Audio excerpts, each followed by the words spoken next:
Hello everyone, it's me Uncle John. Today I am going to read S6 6052 Penguin Puzzle, Chapter 3. We spent the rest of the flight putting on our cold weather gear. Thermal underwear went ununfurled. Then came several more layers of clothes. No wonder penguins walk so funny, Arnold said as he waddled down the aisle. All this padding makes it hard to move.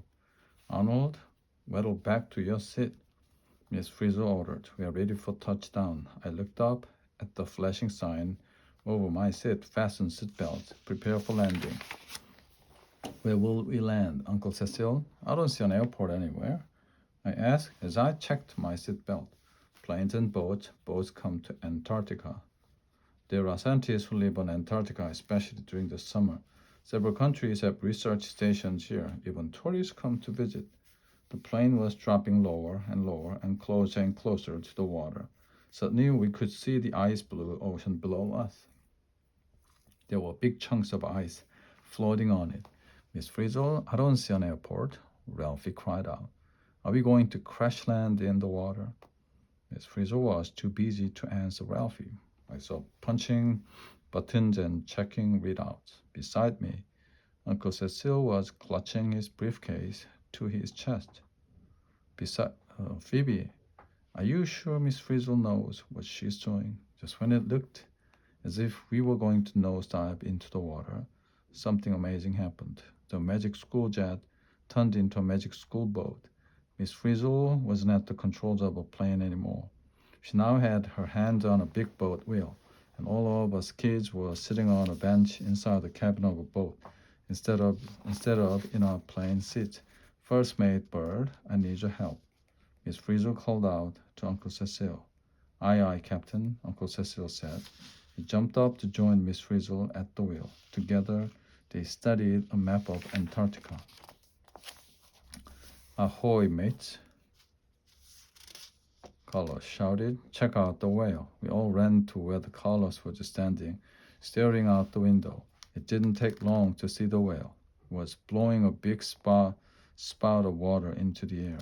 The force of exhaled air was so strong it pushed up the surface water into big spray. We thought the spout was cool, but then a huge blue whale broke out of the water right in front of us. It was over 80 feet long. I could see why it's the largest mammal on Earth. That whale doesn't eat boats, does it? Arnold asked in a shaky voice. Not to worry, Uncle Cecil said with a chuckle. Blue whales eat little sea animals called krill. Do I look like a krill? Arnold asked, ducking so the blue whales couldn't see him. This is how krill looks, Arnold, the freeze said, flipping open a book. No family resemblance to you. I want to see some penguins, Ralphie complained. He waddled around on the deck, flapping his arms like penguin flippers. You won't be long, Uncle Cecil told him. Penguins eat krill too. There are probably some in the water around us right now. Everyone whipped out the binoculars to look. Suddenly, D.A. let out a shriek. Look at the island ahead of us, she said. There are funny black and white birds all over it. Penguin sighting, Uncle Cecil yelled. He sounded as excited as I felt. We all ran to the front of the boat and trained the binoculars on the island. I couldn't believe my eyes. They were the cutest animals I had ever seen. Let's get closer, Uncle Cecil said to Miss Frizzle. It's a whole colony of chin straps. Are they really wearing chin straps? I asked Uncle Cecil. No, that is just a pattern in the feathers, Uncle Cecil explained. There are more chin straps in Antarctic waters than any other kind of penguin. There were so many chin straps on the island, you could hardly see the rocks. As we got closer to the island, I noticed the smell. The smell got stronger and stronger. Everyone else had started to hold their noses shut too. Ew, what's that? Wanda asked. Cecil laughed and pointed to the penguin. That's penguin guano you smell. The island is covered with it. Gross. They need some air freshener. I noticed that Liz had turned yellow-green and had her tongue sticking out. Full speed ahead, Miss Frizzle. Let's get out into some fresh air and find some other penguin. I waved goodbye to the chin straps with my free hand. The other one was still holding my nose shut. I couldn't believe they could stand the smell. I was happy when we were back in the fresh, freezing air. Miss Frizzle, Ralphie called out. Is that Antarctica up ahead of us?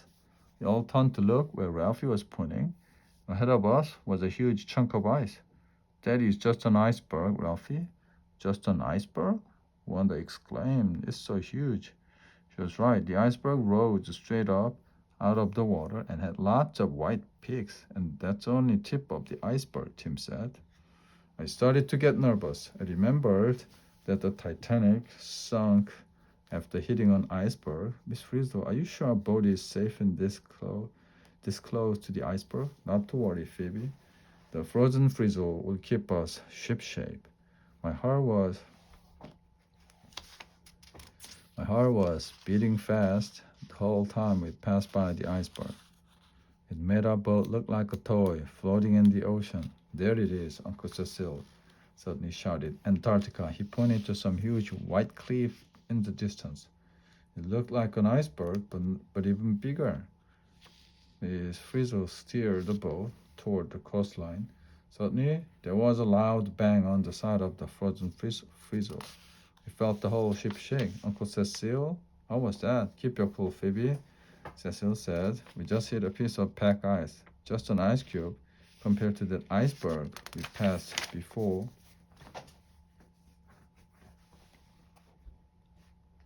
Antarctica was getting a little scary, but Miss Frizzle stayed on course. Suddenly, we sighted a huge cliff of ice ahead of us. What is that? You're looking at the Ross ice shelf, Uncle Cecil explained. A chip of the old ice block. Ice shelf is a large chunk of ice that has broken off the land.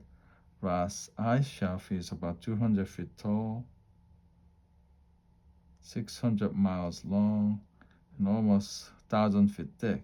It's the largest floating ice shelf on the Antarctic coast.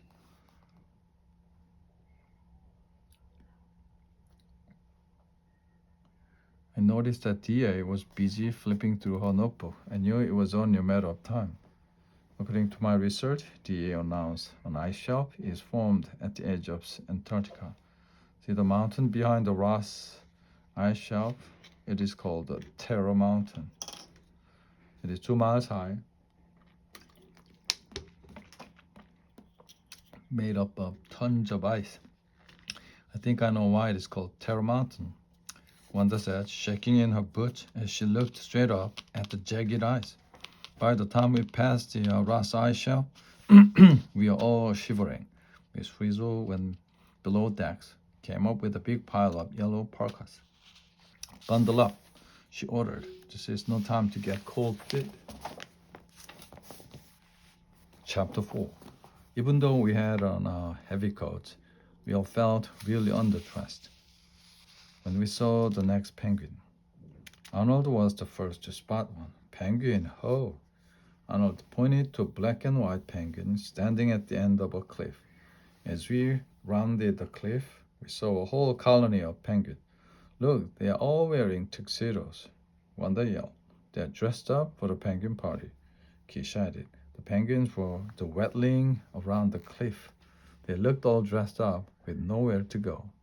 Uncle Cecil came over with an excited look on his face. Those are Adderley penguins, he said, and they aren't wearing suits. They are just wearing the feathers, very special feathers. I noticed that Uncle Cecil was nervously patting his briefcase the whole time he was talking about the penguin. Something mysterious was in there. Miss Frizzle checked the clock in the cabin of the frozen Frizzle. It's time to set up camp for the day, she said. Let's go ashore. I began to wonder how we were going to do that, but never fear when you have the magic school bus near. As we got closer to the shore, the magic school boat turned into a magic school snowmobile. Soon we were chugging along the ice on our big runners. The snowmobile wasn't as roomy as the boat, but it was exciting. We drove right through where the penguins were swarming around. Tim drew a lot of great sketches. It was like being on a snow safari. A little farther inland, Miss Frizzle brought the snowmobile to a stop. Pile out, she ordered. We'll set up our base camp here. The magic school bus needs to recharge its batteries, and we need to keep warm. One by one, we jumped out of the snowmobile.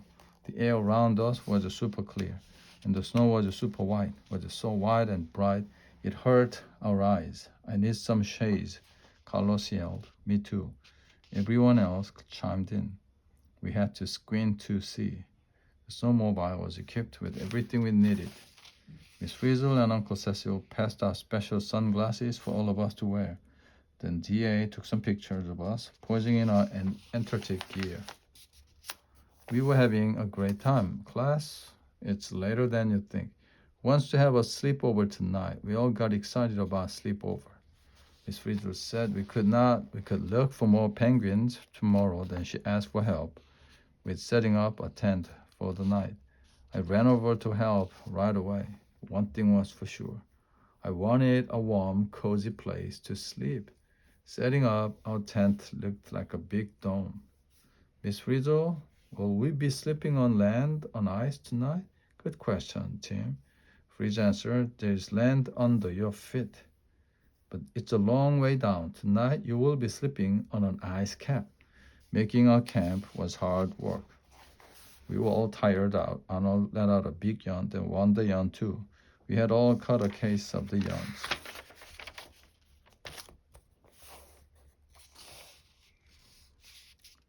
When is it going to get dark? Carlos asked, rubbing his eyes. I think it's past my bedtime. DA whipped out her handy notebook. Hold on just a minute, Carlos, she said. I've got the answer right here. DA leafed through her notebook. Then she looked at Carlos and said, never. Never what?